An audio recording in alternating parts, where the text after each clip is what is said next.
Hello guys, welcome to my YouTube channel. বন্ধুরা, আজ আমরা মাধ্যমিক 2025-এর জীবন বিজ্ঞান সাজেশন আলোচনা করব।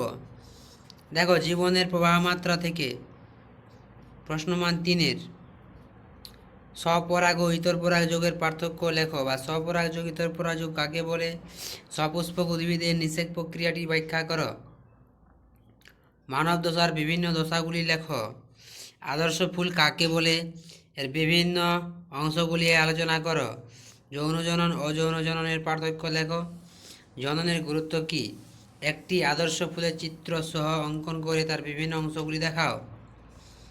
প্রশ্ন মান 2, পরাগযোগ কাকে বলে, যৌন জনন ও যৌন জনন কাকে বলে, জনুক্রম কী বা কাকে বলে, জনন কাকে বলা হয়, বৃদ্ধি ও বিকাশের পার্থক্য লেখো, স্টকসিয়ন কি, স্বপরাগযোগ ও ইতর পরাগযোগের সুবিধা অসুবিধাগুলি লেখো, সপুষ্পক উদ্ভিদের নিষেককে দ্বিনিষেক বলা হয় কেন।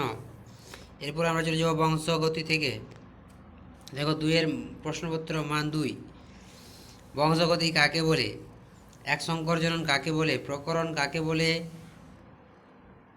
লোকাসকি অ্যালিল কাকে বলে, দ্বিসংকর জনন কাকে বলা হয়।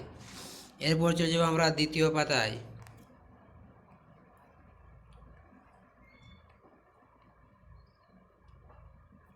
দেখো, প্রকট বৈশিষ্ট্য বা প্রচ্ছন্ন বৈশিষ্ট্য কি, মেন্ডেলের পৃথকীভবন সূত্রটি লেখো, এছাড়া মেন্ডেলের স্বাধীন সঞ্চার সূত্রটি আলোচনা করো, জিনগত রোগ কাকে বলে, থ্যালাসেমিয়া কি, এর কারণ লেখো, বর্ণান্ধতা কাকে বলা হয় বা বর্ণান্ধতা কি। মান 5, প্রশ্ন মান 5, মেন্ডেলের মটর গাছ নির্বাচনের কারণগুলি লেখো, বা মেন্ডেলের সাফল্যের কারণ কি ছিল, মেন্ডেলের এক সংকর জননের পরীক্ষাটি চেকার বোর্ডের সাহায্যে দেখাও, মেন্ডেলের দ্বিসংকর জনন পরীক্ষাটিও চেকার বোর্ডের সাহায্যে দেখাও, লিঙ্গ নির্ধারণে পিতার ভূমিকা আলোচনা করো, থ্যালাসেমিয়া রোগের লক্ষণ কী তা আলোচনা করো। এরপর মান 2,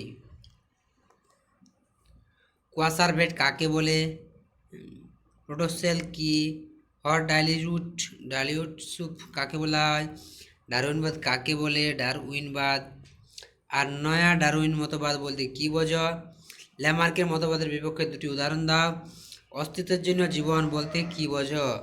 এরপর চলে যাই আমরা পরের পাতায়।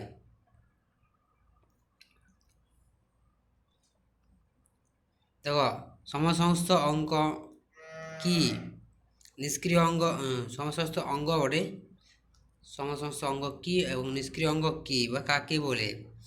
মান 3-এর ল্যামার্কের মতবাদগুলি সংক্ষেপে লেখো, ডারউইনের ত্রুটিগুলি আলোচনা করো, ল্যামার্কবাদ বা ডারউইনবাদের পার্থক্য লেখো, ক্যাকটাসের অভিযোজন বলতে কী বোঝো, উটের আরবিসি এর অভিযোজনগত বৈশিষ্ট্যগুলি লেখো, রুই মাছের অভিযোজনে পটকার ভূমিকা কী তা আলোচনা করো, পায়রার ফুসফুসে বায়ুথলি থাকার কারণ কি, জীবাশ্ম কাকে বলে, ঘোড়ার জীবাশ্ম কীভাবে জৈবিক বিবর্তনকে সমর্থন করে তা আলোচনা করো।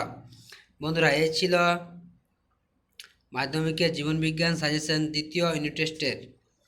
যদি ভিডিওটি ভালো লাগে তুমি অবশ্যই লাইক, শেয়ার, কমেন্ট করো এবং সাবস্ক্রাইবও করে যাবে।